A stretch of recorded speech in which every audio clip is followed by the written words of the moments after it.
حضرت یوسف علیہ السلام کی بھائیوں سے ملاقات۔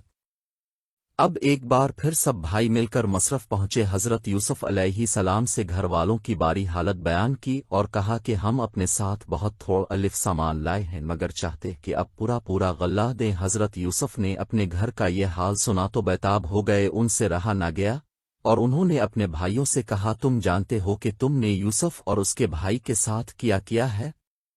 بھائیوں نے نہایت تعجب اور حیرانی کے ساتھ پوچھا کہ کہیں اب ہی تو یوسف نہیں؟ اپ نے فرمایا، ہاں میں ہی یوسف ہوں، اور یہ میرا بھائی ہے۔ اللہ نے ہم پر بڑا احسان کیا۔ بے شک جو شخص نیک زندگی بسر کرتا ہے اور صبر سے کام لیتا ہے، اللہ اس کا بدلہ دیتا ہے۔ جب تمام بھائیوں کو یقین ہو گیا کہ جس کے دربار میں ہم اس وقت کھڑے ہیں ہمارے بھائی یوسف ہیں، تو سب نے مل کر اپنے گناہوں کا اقرار کیا۔ اپنے فرمایا، تم کوئی فکر نہ کرو، تم پر کوئی الزام نہیں، اللہ تمام گناہوں کو معاف کرے، وہی سب سے زیادہ رحم کرنے والا ہے۔ جاؤ، میرا کرتا میرے باپ کے چہرے پر ڈال دو، ان کی بینائی لوٹ آئے گی، اور پھر سب کو یہاں لے آؤ۔ ادھر قافلہ مصر سے روانہ ہوا، اور الفادیر حضرت یعقوب نے اپنے گھر والوں کو یہ خوش خبری دی کہ مجھے یوسف کی بو آ رہی ہے۔ انہوں نے سنا تو کہا کہ تمہارے سر پر ایک ہی خبر سوار ہے۔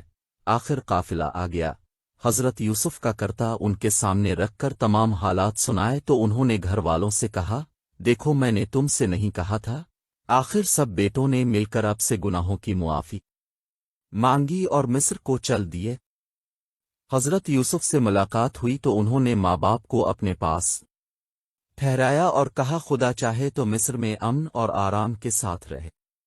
پھر ان کو اپنے ساتھ تخت پر بٹھایا، سب کے سب بھائی شاہی آداب بجا لائے۔ اپنے فرمایا، یہ میرے خواب کی تعبیر ہے، اللہ نے اس کو بیچ کر دکھایا۔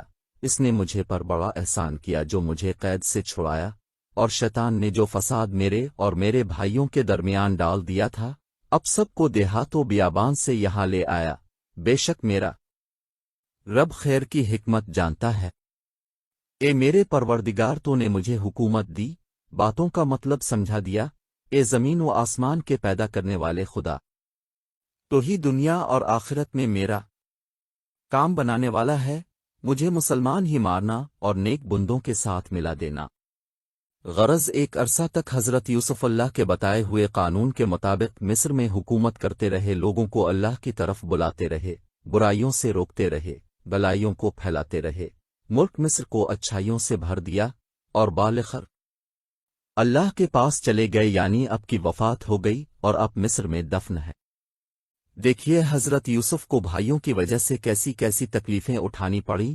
اندھیرے کنویں میں رہے، غلام بنے، جیل خانہ میں رہے، لیکن جب یہ سب اللہ کی آزمائشیں پوری ہو گئیں اور اللہ پاک نے ان کو مصر کا بادشاہ بنا دیا تو بھائیوں سے کوئی بدلہ نہیں لیا، بلکہ اللہ تعالیٰ سے ان کے گناہوں کی معافی کے لیے دعا کی اور خود بھی معاف کر دیا۔